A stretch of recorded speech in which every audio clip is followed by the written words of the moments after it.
Turner syndrome is where there is the loss of all or part of an X chromosome in all or some of the body's cells. This leads to various things happening, like short stature, normally infertility, cardiac problems, kidney problems, and also osteoporosis can be an issue. This is because the ovaries haven't developed, and obviously hormone deficiency, such as we'd get in postmenopausal women. There's various challenges. The main one is to do with height. Not just the actual practical problems like finding clothes, getting things off the top shelf, but also other issues like the lack of spatial awareness. I find learning to drive very difficult. I often bump into things because I can't judge how far away they are. I tend not to cross roads unless there's a proper crossing. Driving took a long time, and it was just a case of keep practicing. The other issue is that I find map reading difficult, and it is something that practice does help, but I tend to make sure that I've got a nice map with me if I go anywhere that I don't know,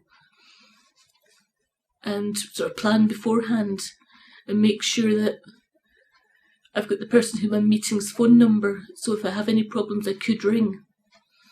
But it's something that you just sort of, it's practice and planning. Just making sure that you know what you're doing beforehand. Also, reading people's facial expressions is difficult, so I don't always realise when somebody's in a bad mood, or like a lot of other Turner's women, I can maybe be a bit tactless and not realise it. I think it's hard work for other people because they don't realise the issue, and they don't realise that you don't realise that they're annoyed. They think it's quite obvious that they're annoyed, but it's not always to me. Or you maybe don't get subtleties in what they're saying, or you maybe take things too literally, which is difficult. I mean, I understand sarcasm and I understand irony, but it's reacting to it sometimes can be difficult. How I cope with that is just trying not to react to it, just be polite and not get upset. And if you see somebody else getting really cross, just backing off. I think the social issues, if you're brought up with Turners, are different because you know that those are issues, and people can teach you coping strategies and know how to treat you.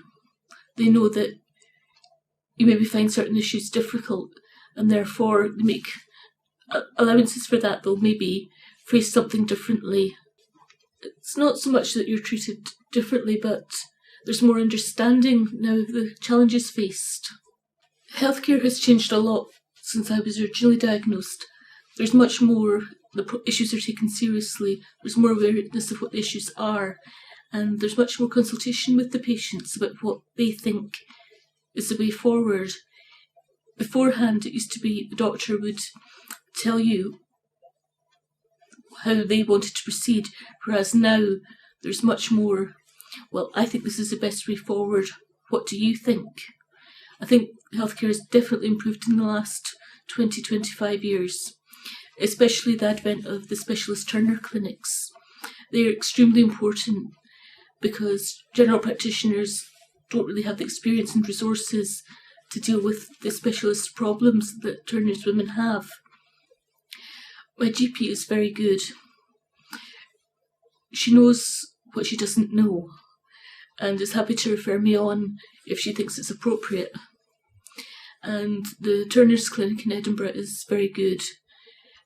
They're very supportive and they very much tend to discuss things. For example, how do you want to proceed? And if there's any problems, they're more than happy to deal with them. And also they're very thorough, and all the things that need checked do get done. My experience has been very different from that of the girls who were diagnosed much younger.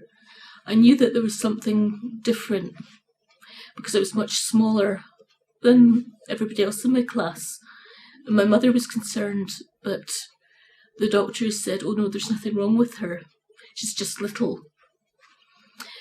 So in some ways it was no great surprise when I was diagnosed as having something wrong, because we'd always sort of guessed there was something not quite right with my growth, etc. But the ones who are brought up with it, I think, do much better, because that's just how things are. It's not a shock to them. They get growth hormone, so their height is much more nearer the average of other women. I mean, they still have all the other challenges that women face, such as body image issues, but every woman has those. I don't think they're any different in that respect to any other woman. I knew that academically I would be no different. I would still do well at school, etc. But I didn't expect to get married or have a partner. And obviously that has happened. I think I had no role models at that time. I hadn't met any older women with Turner syndrome. And I wish I had, because I think it would have been very helpful to see that their lives were normal. I think the girls growing up with Turners now have a much more average experience, although maybe it's not average to go and see your doctor every 6 months or whatever and have growth hormone injections daily. Physically, things are much more average. For example, their height when they go through puberty. And I think that does help, because it just makes them feel more like everybody else, less different. Although in some ways they know that they're different because they're having the injections. They also know that, they'll go through puberty at the same time as everybody else. They won't be much shorter than everybody else. And I think that is helpful. HRT for Turner syndrome is partly dependent on what age the woman is or girl is. I wasn't diagnosed till 16, whereas the girls who are diagnosed younger are now starting hormone replacement at 12 or 13. I think it was presented to me as a wonder drug. I mean, they never said that it would cure my infertility or anything, and I understood that, but it was presented as this will make you more normal, and I don't think there was much appreciation of some of the issues around it that anyone on HRT can have, such as mood swings, irregular bleeding, things like that. I think there's more understanding of that now, that it isn't just take these tablets and everything will be fine. When I was diagnosed, I was given a couple of booklets. They were actually, I think, Canadian ones, which explained matters. And I was given the address of the Child Growth Foundation, because at that time the Turner Syndrome Support Society was still part of the Child Growth Foundation. That's now changed and the Turner Syndrome Support Society has broken off. I think it was important that we had our own group, because we were such a large group that with specific issues with childhood, I think it was helpful to have our own group that we ran ourselves or the parents could get involved with. My doctors have been very good, and I get a lot of support from the society and also the other Turners women. There tends to be very strong friendships between Turners women. There's often a bond there, even if we don't maybe have other things in common. I think we have so many other experiences in common that it is a close group. After I received the initial booklets, at that time there wasn't really an internet, so I was quite dependent on the booklets that I was given and information from the Child Growth Foundation. But now there's a lot of information on the web, which obviously you've got to be careful and filter. But most of the national societies, including the British one, are excellent. And they also provide written booklets if you don't have internet access. So there is a lot of information out there available.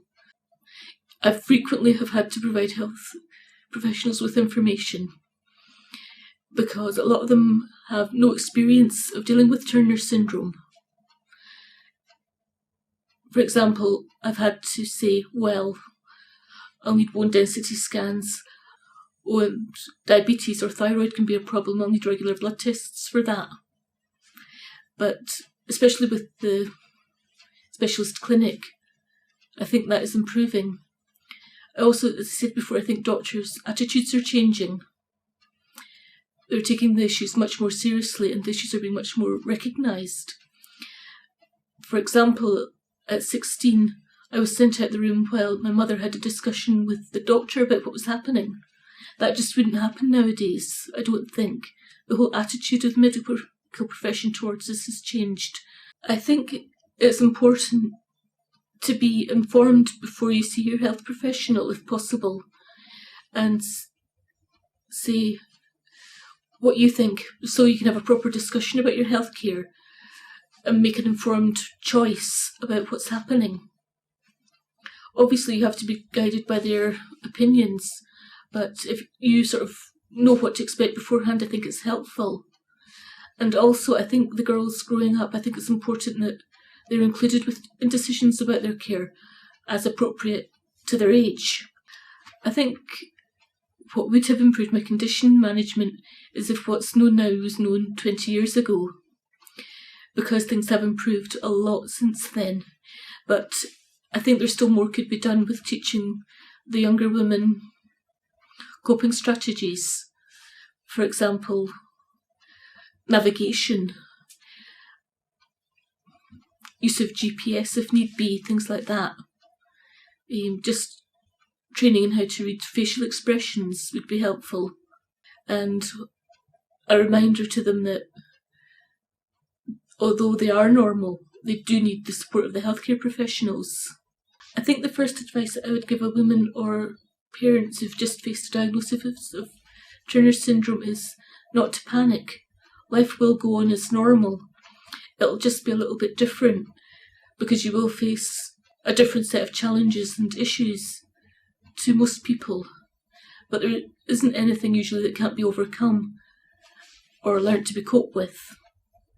My condition management for the future, the main challenge I face is obviously the menopause, because I'm now 44 and I'm really one of the first women who's sort of been through HRT since a relatively young age. There's lots of issues about what's the best way to approach menopausal management.